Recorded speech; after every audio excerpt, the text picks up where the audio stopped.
Welcome to the Fire Away Podcast.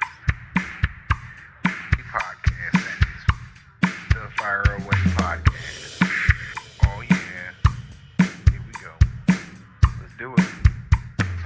Well, I'd like to welcome you back to another episode of Fire Away Podcast. Oh, yeah. I'm here with our other guest host here, Mark Meyer. How you doing, Mark? What's going on, Fred? Not too much, buddy. Hey, just so you know, this episode is brought to us today by the Fireline install team. Those guys and gals are always out there busting their butt to put in new services, create new customers, and pushing Fireline's agenda. So thank you, Fireline install team, for your sponsorship today.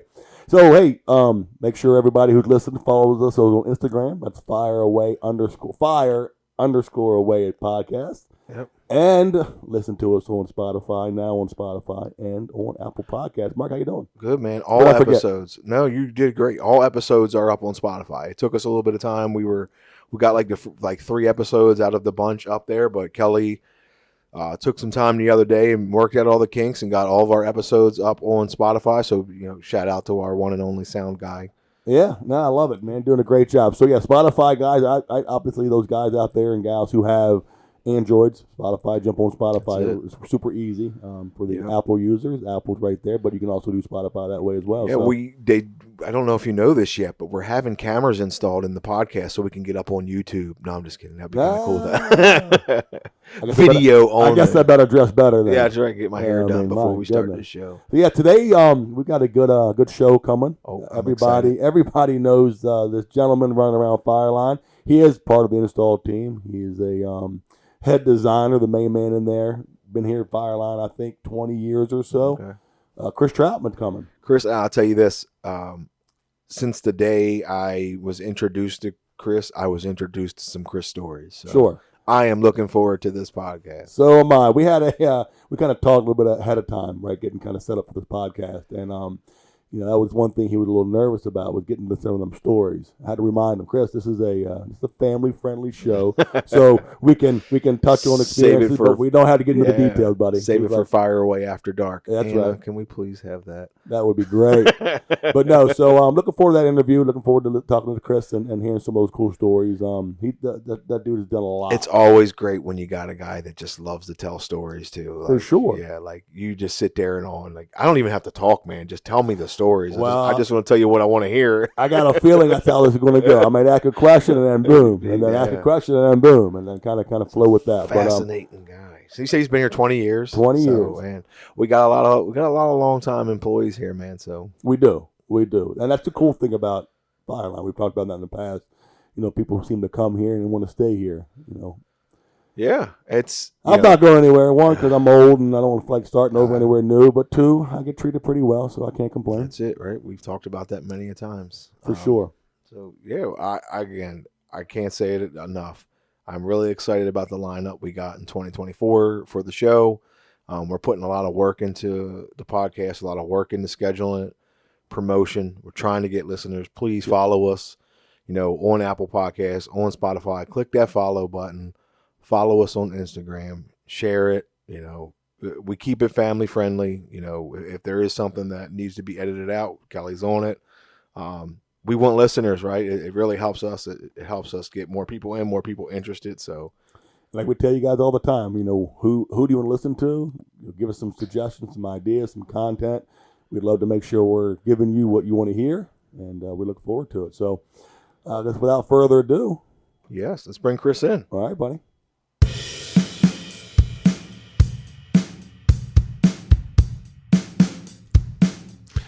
Well, welcome, Mr. Chris Troutman. How you doing today, buddy? I'm doing good. Thanks for having me. No, I appreciate you jumping on Fire Away Podcast with us, man. How's everything going for you? Life's a series of ups and downs, but generally it's all good. Yeah, right. So you got to enjoy the ups and try to minimize the downs, right? Yeah. So welcome to Fire Away Podcast. You know what I mean? We appreciate you coming on, talking a little bit about you, who you are, what you do, your life here at Fireline, maybe a little bit your life outside of Fireline, some things you've done, some things you'd like to do, and kind of go from there. So let's first start off with what do you do here at Fireline? I came here in 2004 as a designer, and currently I'm the design manager.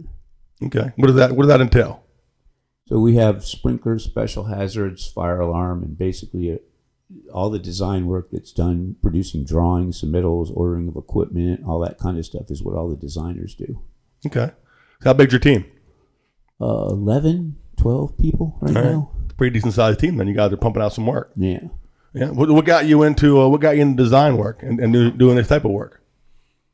It's kind of a strange story. At one point, I moved to Texas, and when I got to Texas, my girlfriend at the time, her brother-in-law worked at this lumber place, and I came in to help him do some work one day, and their next door neighbor was a fire alarm place, and his computers weren't working really well, and I knew a lot about computers, and he asked me if I wanted to come over and do some work on his computers. And this is back in the old DOS days when there's like auto exec bat and stuff like that, and you can make computers run faster or slower. And I went over and did a bunch of work to his computers, and he had a flow calc program, and he said it took like an hour to run, and after I was done, it ran in like 10 minutes. Oh, wow. So he looked at me and said, "You want to work here?" And I said, "I don't know anything about what you do." And he said, "Well, we do fire alarm stuff. We do flow calcs and we make drawings." And he said, "You ever use AutoCAD?" And I said, "No idea what that is." And he said, "Well, if you know a lot about computers, you could probably learn it pretty quick." So I sat down and started learning how to do AutoCAD and making drawings. And that was in 1996. 96. And I was in Texas. In Texas. So what brought you to Texas? Well, it's a long story. So I was born, I went in the Air Force. I got out of the Air Force. I went back to New York. Then I went to California. And I was in California for 10 years back in the 80s. Okay. And at the end of my 10 years, I was a musician. You just had Steve in here talking. He's probably more of a guitar player than I ever will be. But I was in California for about 10 years, and the music thing wasn't really happening for me. Is that why you were in California, to pursue music? Yeah. I went there in 85. Okay. And so this was right after the Air Force. You got out of the Air Force and went right out to California. Yeah. So so just before we get into the music, what got you into music to begin with? Was that something you always did as a young kid or what? Yeah, I think I saw bands and listened to music, and I really got into listening to music, and I wanted to learn how to play guitar. So I got a guitar and I started learning how to play it. To be honest, I wasn't really that great of a guitar player, so then I transitioned into being a bass player, which is what happens to a lot of people when they're not great guitar players.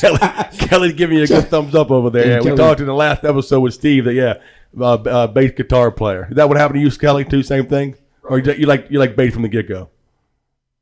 We needed a bass player. And that's what happened. We were in a band with two guitar players, and one guy said, "Why don't we do one guitar player and you play bass?" And I was like, "Okay, that's a hint." Yeah. We try to tell me here, buddy. But anyway, still in the band, so we go into bass. So I played bass for a little while. I was in some bands in California, and that was back, there was a lot of bands back out at that time, and everyone was getting signed because that was the whole heavy metal thing, hair metal, all that stuff from California. You said this was in the mid 80s, you said, right? Yeah, 85 to 94. All right. So then Nirvana came along, and that was the end of that. So yeah. But that was grunge. So I did that for a while, and I wasn't one of the people that ever got far enough. We'd played gigs and we did stuff, and I was in a few bands, but like I said, it wasn't really that great at playing. And eventually it started to be one of those things where I was like, okay, am I going to be the guy that's coming into, the bar? Because there were these people in California, you'd see them, they'd come in and they're like, "This is going to be my year." And I'm like, "Dude, you're 55. Yeah. It's the hair metal era. You've lost all your hair. Right. It's not going to be your year. And I was like, I don't want to turn into that. Be a caricature of all that. So I got to the point, where 92, 93 came along and it wasn't happening. So I said, I need to go do something else. Well, the girl I was going out with at that time had moved back to Texas. She's like, "You should just move out here and get out of California if you're not going to do that." So that's when I went to Texas. And then in my first couple of weeks there is when I went over to work over at the lumber guy's place and met the guy next door to him, who was a place called Automatic Protection. All right. And they did different stuff. And then Where in Texas was that? Austin. Austin. Okay. I love Austin, Texas. Yeah. It's a great town. Yeah, it's weird if you're in Texas how different being in Austin is from being one county over. Sure. I mean, there's people think of Texas all the time as it's cowboys and all this stuff. Austin's not like that at all. Austin's a pretty liberal, crazy kind of place. It is. Artsy stuff going on there and all sorts of stuff like that. Yeah, no, for sure. A lot of music though. Austin is like Nashville. There's a lot of music in Austin, Texas. Quick story. while we're talking about Austin, Texas. I was out there. I was there for a couple of years, and with a buddy of mine, and we were downtown on 6th Street down there. Because the University of Texas is there, right? But 6th Street's the big where all the main bars are and all that good stuff. So there was a bar, Coyote Ugly, at the time, and I was the next door up. I do not remember the name of the bar, but a little rinky-dink bar in between a couple of the big ones. We're in there, drink a couple beers, and listen to a guy play acoustic. And I'd always heard stories about you never know who you're going to hear play here. You never know who may pop up or show up. And we were in town, and that Austin Music Festival was coming in where they have a big, huge show. So anyway, we're in there, and we're sitting at the little bar, and this guy's singing the song. He said, I'm going to take a little break. I got somebody going to come up on stage here, sing you a couple songs. I hope you like them. If not, I'll be back shortly. And we're just sitting there. I'm bullcrap one buddy, and I have a couple beers. The guy comes up and starts playing. Willie Nelson. Willie Nelson was in town for the City Limits. Showed up at the bar, singing a couple of songs, but that was a pretty cool thing. But Austin's a cool town. Yeah, you would see stuff. We'd go down to 6th Street. Like, I think when we were down there on Halloween, there's 100,000 people walking up and down both sides of 6th Street, just to give you an idea how many people can be down there. And there's lots of cool Antones, all sorts of Iron Cactus, all sorts of cool bars that are down there, and all sorts of people show up. And, it's definitely a fun town, yeah. How long did you spend out there? 10 years. So you were 10 years in Texas as well. All right, so 10 years in California, 10 years in Texas. Yeah, but that's how you got into fire alarm. Yeah, so I worked at that place with him for a while, and then he went to another place, and then he came back to me because I think when I worked there, I was making like $6 an hour or something like that. Yeah. And then he went to Grinnell, and when he went to Grinnell, he's like, hey, come over here. I'll give you $9 an hour. And I'm like, it's a 50% raise. Heck yeah. So I went over to Grinnell. Then he left Grinnell and went to Western States Fire Protection. He's like, come over here. I'll give you $14 an hour. So he just kept carrying you along with you. So from 1996 until 2000, I went from like $6 to $14 an hour. So that's not bad. Not at all. And then he went to Colorado, and I was like, well, I'm not moving to Colorado. Right. But he did call me and say, hey, do you want to come out here? And I was like, nah. So I stayed where I was for a while there, did some stuff. Then the internet boom kind of started to die, and a lot of business in Austin was based on server rooms and stuff like that. So a lot of places that were there in Western States did a lot of server room stuff, started to lose a lot of business. And I was like, well, this probably isn't going to last long. So I started looking for another job, and I ended up finding a place in Nebraska. Okay. And the guy said, you should come up here. We'll interview you, do all that stuff. It's also in fire protection? Yeah. Okay. So that was Continental Alarm. And I went up there and talked to them, and they said, sure, move up here. We'll pay for you to move up here and all that stuff. And I was like, I don't know Nebraska. So I went there, and I said, I'd give it a year. Corn huskers up there. A lot of corn. That's the only thing they got going on. It's literally fields of corn, and everyone loves the corn huskers. Yeah. Oh, yeah. Back when they were really good. I don't know what they do now because they haven't been good for years, but they're still all going all the games, I'm sure. For sure. So I went up there, and I was there for a year, and I was like, okay, this really isn't my thing. So I went on the NICET website looking around, and I saw this ad for a fire alarm designer in Baltimore. All right. And now, are you originally from Baltimore? No. Okay. So I was originally born in Michigan. My dad was in the Air Force. We went all over the place. Okay. And then I was in the Air Force, obviously. So the last place I was at is Rome, New York, which is where my parents live now. Okay. And that's when I went in the Air Force from Rome, New York. So that's where they still live. All right. So I kind of consider that my home, even though I was probably there from 5th grade on, maybe. Sure. Yeah. So you're in Nebraska. You're on the NICET website looking for a job, new opportunity. Don't like all the corn out there in the Cornhusker State. Not for you. Not your cup of tea. Especially from someone who went from being, I guess, in LA is where you were in California, right, to Austin, Texas, another cool, fun town. Now you're out in Nebraska. Yeah. You wonder why you didn't like it. Yeah.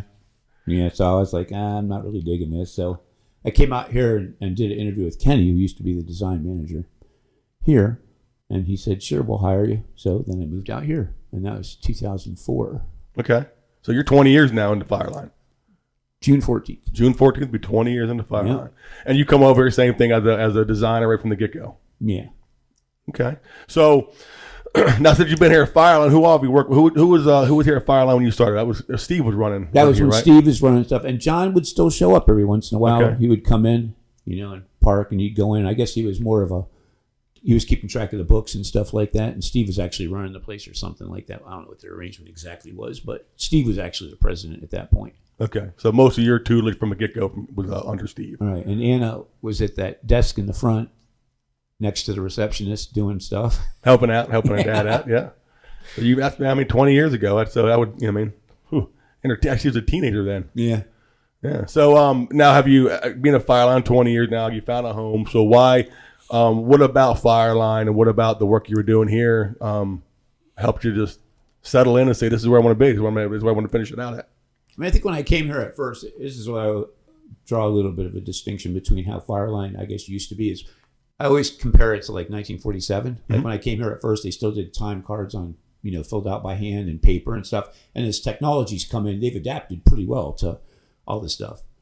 And I think a lot of that's occurred, in maybe the past 10 or 15 years, where more technologically adept people have started to work here. So they've looked for solutions and done stuff. And Anna's put a lot of money into, upgrading stuff and server and now OneDrive and the cloud and all that kind of stuff. We've done a lot of stuff like that. So it's made it kind of easy to do the work that we do. And a lot of it, with design is files and opening up stuff and being able to access stuff. And it's all pretty, simple stuff to do now. So you were telling me a little bit when we were kind of, talking about this interview to start off with about how you took us from how we used to do the designs and keep everything versus how you said, we got to maybe move it over to Excel or spreadsheet or we got to find a better way to house all this information. Yeah, I mean, when I came here, they had a network, but they really weren't using it, I don't think.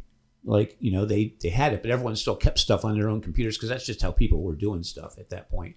So, like, Kenny had details on his computer, and, Al had them on his computer, and Wes, who used to work here, had them on his computer, but everybody had their own files. They weren't all housed together. So if you needed something from somebody, you had to ask them to send it to you, or they had ones and they were different. And so when people are in the field looking at drawings, they probably want to see the same thing all the time. And it helps if there's a standardization to all that kind of stuff. So we've done a lot of that stuff, in the past 10 years where we all have common directories for things and everyone uses the same details. That way, if you put something on there's a mistake, we fix a mistake, and everyone gets the fix rather than people having them on their own computers and stuff. And that's something you kind of helped push too, right? I mean, that was one of your. We got to start doing this a little more together. Yeah, and I think it's all been good in a way because now everyone has, like I said, common stuff that they use. Like we have templates for everything, so you open it up. I think our submittal book when I first started here, had 10 or 12 different types of text in it. Like one line on the front page would be like Arial, and then the next one would be New Times Roman. And I was like, man, that looks bad. So you got here, you've been here for 20 years, right? So what we say, that was 2004. Right. So from 47 to 2004, it's still 50 some years between the time Fireline started, the time you got here, to where we are now. How much would you say we've jumped in the last 20 versus when you first got here as far as technology goes? Oh, a lot. I mean, I think everything was basically done by hand and on paper up until, 2004, 5, 6, 7. Like we did time cards. They had a time card. You would actually fill out like a manila. I don't know if you weren't here for that. No, not for the manila, no. They would fill out a manila time card by hand, and people would not add the numbers up correctly. So I'm sure Cindy or whoever was doing the time would be like, oh, this doesn't add up, and have to call people. I mean, that all takes up time. Yeah. So we created a one in Excel that would just automatically add up the numbers. Okay. But then they still wanted to keep it on paper. And I'm like, why would you? We had to store it somewhere. I said, store it on the computer. So, and they're like, okay. So now we started doing that. And then Profit Zoom came along. Yes. And now Profit Zoom, you just go into Profit Zoom and do your time, and it's automatically charged to jobs. So that's another upgrade. Leap. So as much of a leap just doing an Excel time card was before, Profit Zoom is like 10 times the leap that was, because now it applies it to jobs and does all that. And I'm not sure what went on in the background to do that before with the accounting people, how they would have to, do that by hand, or whether they had, I forget what it was called, Anita. That they would enter stuff in, but they would have to enter the time in it manually. And now the employees actually just do that in Profit Zoom. And now they have, phones for the service techs where they charge time of jobs, and it's all pretty much automated now. Right. I mean, so that must save a lot of time in office people having to do, manual tasks. Oh, for sure. Now you need someone always checking up on it, making sure that the time being put in electronically is correct. You still got eyes on it, but it's not nowhere near the same as it would be doing it, all the way that way. So that brings you to Fireline. 20 years now. You found your home here when you got here, and again, so what about Fireline made you want to say, hey, this is it. This is where I want to stay for me. Done moving or what? So, a funny story I've probably told a bunch of people here is there's this guy named Floyd when I was in Texas at Automatic Protection. I think he was. I know he was at Grinnell, and he was about 60-something years old. And we were sitting in the field somewhere, programming a panel or doing something. And he said, you've been to like 3 different places, in the past 5 years. And I said, well, every time Bob moved, he offered me more money to go. And he goes, but do you find anything different with him? And I said, well, every place has its ups and downs. He goes, let me tell you a secret. He said, find the place with the least amount of and stay there, because the grass is always greener somewhere else until you get there. And then you find out that the same things and the same people and the same problems exist. So once you find a place and you think you've got like 90, 95% good, don't try to get the other 5%. You're never going to get it. You might end up at 70% or 50%. Right. Then you only go back to the other place. He said, you got to put down some roots somewhere and stay. So this is the place with the least amount of bull. I hear you. And you know what? Kudos to that. And I completely agree. I've done a lot of things in my life, worked for myself, worked for many people. And I honestly can say this is the best company I've ever worked for. Other than when I worked for myself, I treated myself pretty darn good. I got to tell you that. But as far as the company goes, Fireline has been the best for me. I'm going, like you said, it's got its up and downs. No place was perfect, right? But I agree. It's got the least amount of BS from anywhere I've been. So we'll go. We love to have you here. I know you're a staple, and people look at you for a lot of different things, and you do a great job over there. So kind of backing back up to I don't want to gloss over the fact that you were out in LA and you were in the music scene in the 80s and mid 80s to the mid 90s, which is a huge era in music with the grunge band, or not the grunge bands, but the heavy metal bands, and it was a big time. Every time is a big time in music, but that was a big one. Any cool stories? Obviously this is a family friendly show, right? So we can maybe skip some of the details. But any cool stories? Any kind of thing happening that kind of went on while you were out there in LA? I guess the thing with being in LA is it's kind of hard to believe a lot of this stuff unless you were actually there. But if you've been in Los Angeles before, anyone that's lived there, you walk around. That's where like a lot of movie stars live, a lot of musicians live. So you kind of run into them in normal places. We used to go out to the Strip, up on Sunset, because that was a big thing back then. And you'd go to the Rainbow or the Roxy, and you'd walk in and Motley Crue would be there, or all these different bands, Poison, they would just be around. And a lot of those bands that were coming up at the time weren't famous yet. Like in our apartment building, Guns N' Roses lived in our apartment building. Oh, wow. Upstairs, I don't know if anyone's familiar with Mr. Big, Paul Gilbert. Yeah. He lived upstairs.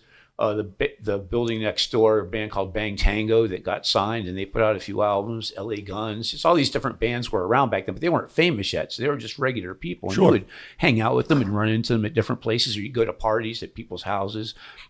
And you'd be like, "Wow, this is." I went to a party at Rod Stewart's house once.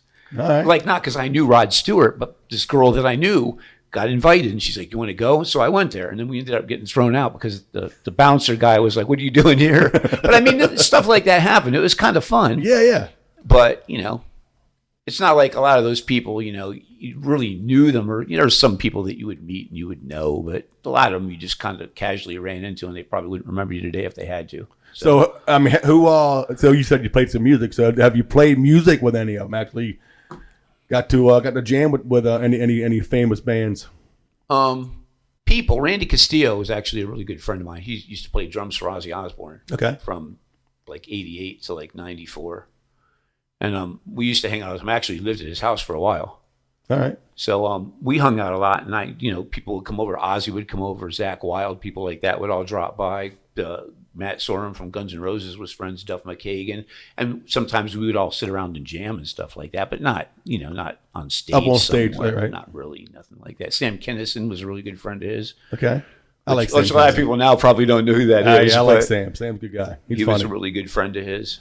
And he would come over to the house. And when he got married to Malika, his wife would come over. So you got to run into people like that, and it was interesting and fun. But in the end, they're just regular people, like talking to anybody else. That's what I guess a lot of people don't realize. They think, oh wow, this is so and so, but they're regular people, Well, I guess we all are, right? At some point in time, we're all regular people. Just some are a little more famous.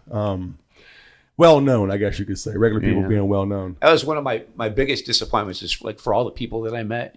Different people have different things, and you talk to them. Is the one person I think I looked up to the most when I was younger was Ace Frehley from Kiss. That's what got me into music, was seeing him play guitar, and I finally got to meet him, and he was the biggest dick. It was horrible. Like, you build up an image of someone in your mind, and you don't really know what that is until you meet him. And when I met him, it was like he did a record signing at Warehouse Records in Los Angeles, and I brought my camera, and I'm like, I'm going to get a picture with him, and you had to stand in a line and have him sign, his newest album. And I stood in line, and when I got up there, he signed the album. I said, "Do you mind if I get a picture with you?" And he looked up at me and went, "Yeah, I mind." Oh my goodness. And I went, "I can wait till you're done." And he goes, "You didn't hear me, did you?" And I was like, "Oh my God, he's a dick." Yeah. Oh my goodness. But you don't really know. Right. People get these images of, what's Johnny Depp like, or all these people. You don't have any idea until you actually meet them. And most people were pretty cool, but it was just one of the weird things that I.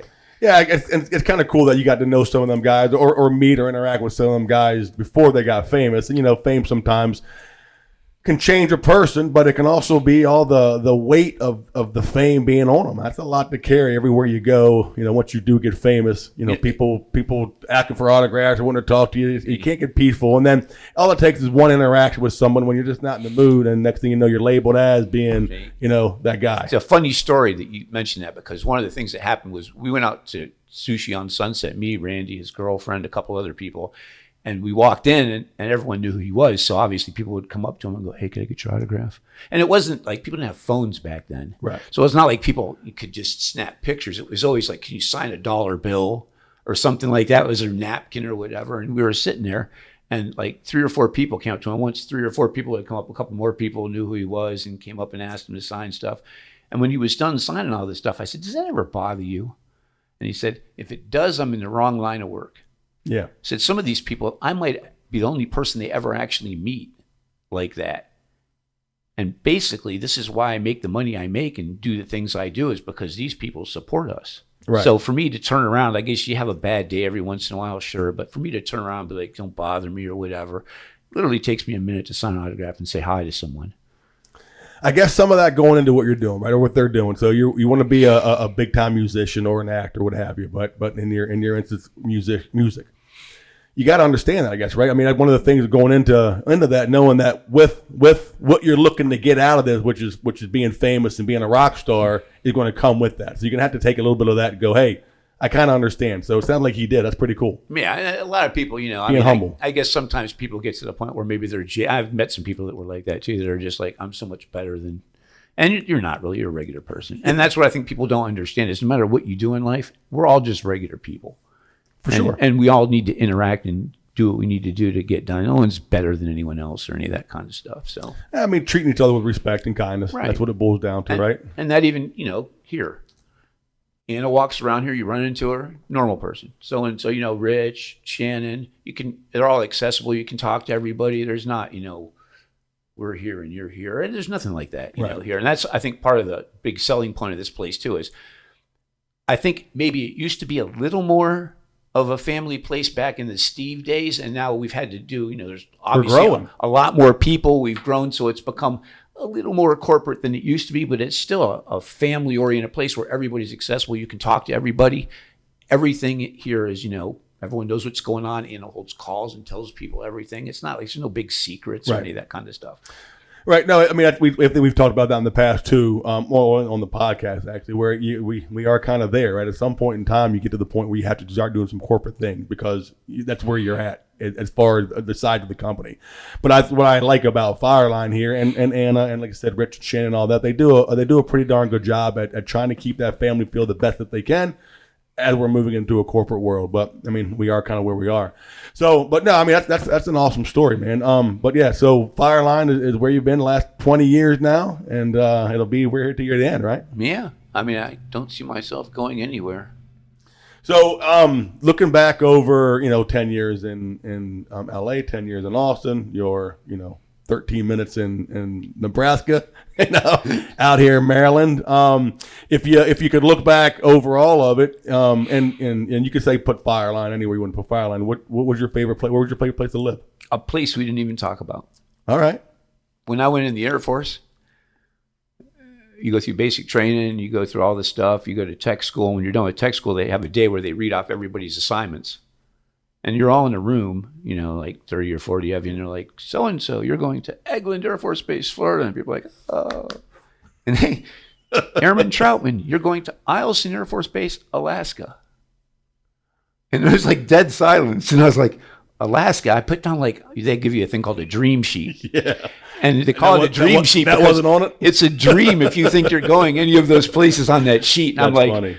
putting down like San Diego and, Florida and Guam and all these places, and I got none of them. I got Eielson Air Force Base, Alaska. And all I could picture is, I don't know if you've ever seen I Dream of Jeannie. Yeah. The episode where Major Nelson is in the igloo and he's free. That's all I could picture. Yeah. I don't know if they're freezing. And it's the absolute best place I've ever lived.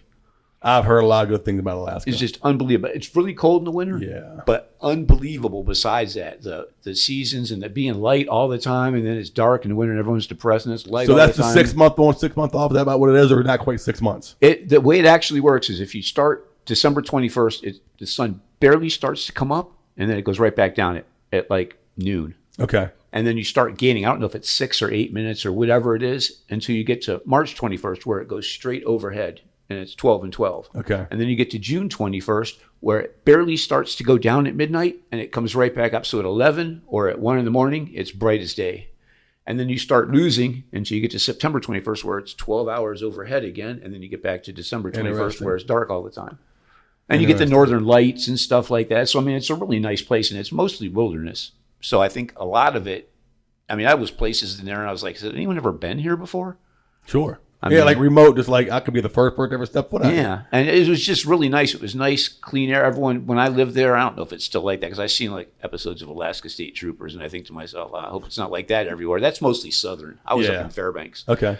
But you see episodes of that, and you say to yourself, wow, when I lived there, like, no one locked their houses, no one locked their cars. You went places and it all looked like a movie parking lot, because there were poles with electrical outlets, because you had to plug your car in the winter, Okay. or else you would freeze. I mean, I saw somebody didn't have an interior heater, it went out, I think. And remember when the seats used to be vinyl? Yeah. He sat on his seat and it shattered. Oh yeah. That's crazy. So, how I mean- cold? How cold would it get? What was the coldest? Closest I ever saw, 50 something below.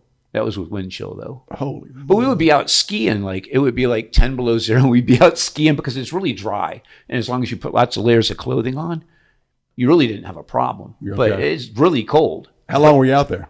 I was there from 82 to 84. Okay. And that was, but while you were in the military. While you Yeah, I were was in the Air Force. military. Okay. Beautiful place, huh? That'd be it. Yeah, it was really, really nice just because the people were so laid back. Like, I don't necessarily need to be, after living in LA, living in Austin, I've seen, tons of concrete in Baltimore. I don't really need to be in the city, I don't think.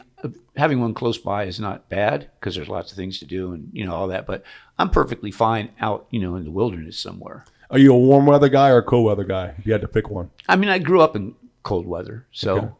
You're cool with that? Yeah, I hate so it. it doesn't really bother me. The older I get, it will probably bother me more. So you don't see yourself retiring in Alaska? No. No, I don't know that I'll ever make it back to there, but it was just really nice. In the summer, it got up to 75, 80 maybe. Okay. And you went the whole summer like that. And it wasn't humid. It wasn't hot. It's just good. And then all of a sudden, there's not really seasons in Alaska. There's like winter, and then there's what they call breakup. Breakup is when everything melts, and it's actually getting to be summer. There's no spring. Sure. So you'll be, 75 degrees and snow will still be melting.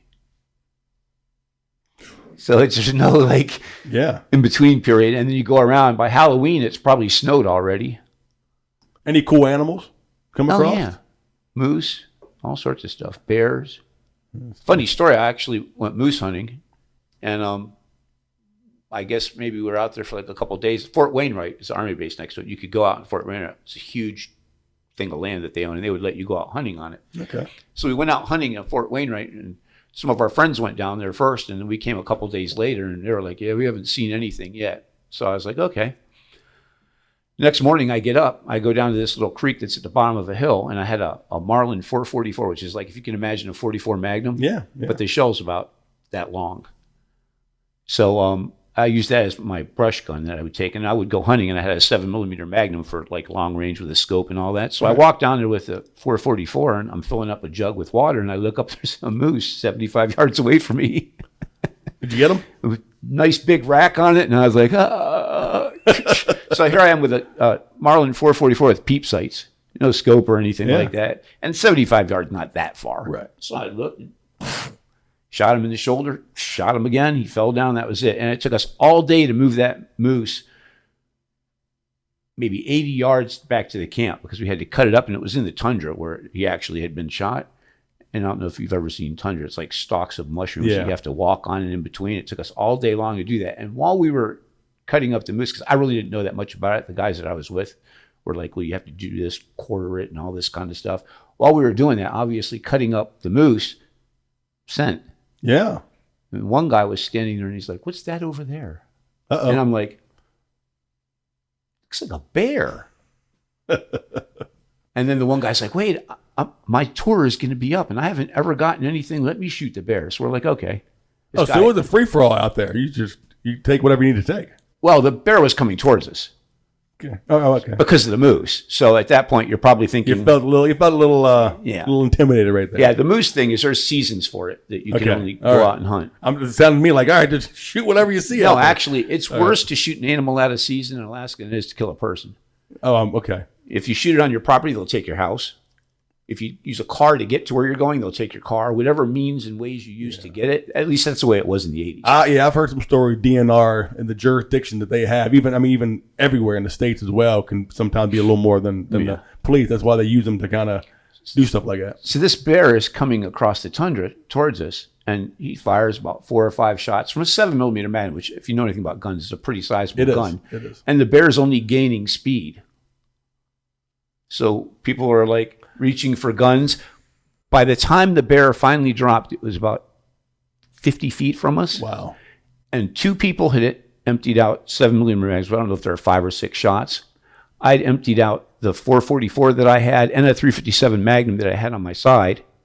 Another guy had emptied out his rifle. And I don't know what it was, a 30-06 or something like that. Yeah, and pulled out a 45 that he had and shot it. And you could see marks where bullets had hit and skidded off the bear.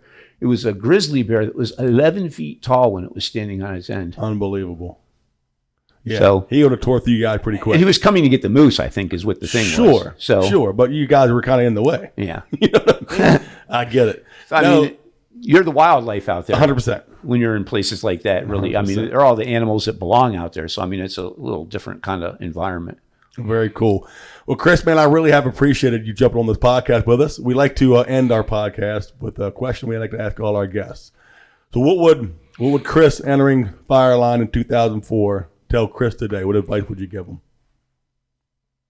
him? Good question. That's why What we advice asked it. would I give myself? I don't know. I think things here have probably went about as well as they could go. I mean, I think that probably the best thing that you can do anywhere you go is learn what they do first. I think when I first came here, this might be the only thing I would do differently. I had all the stuff that I did at other places in my mind. And I came here and I saw what they were doing. And I'm like, well, maybe you guys should try this. What you probably want to do when you go somewhere first is learn what they do first. And then say, okay, I see what you guys are doing here. What about this? What about that? Make suggestions after you learn what they do, not when you first come in the door. You know what? I think that's a fantastic point. Yeah. I love that point. Actually, I'm going to use that moving forward because I think that makes a whole lot of sense. Yeah. Put it in a word like that. That's fantastic. But hey, again, Chris, we appreciate you jumping on Fireaway Podcast for the listeners. Spotify, Apple Podcasts. You can follow us with Fire_away on Instagram. So again, Chris, thanks a lot for your time here, man. You've been an awesome interview. All right. Thank you. All right, buddy. Thanks. Bye. Could probably did 2 hours.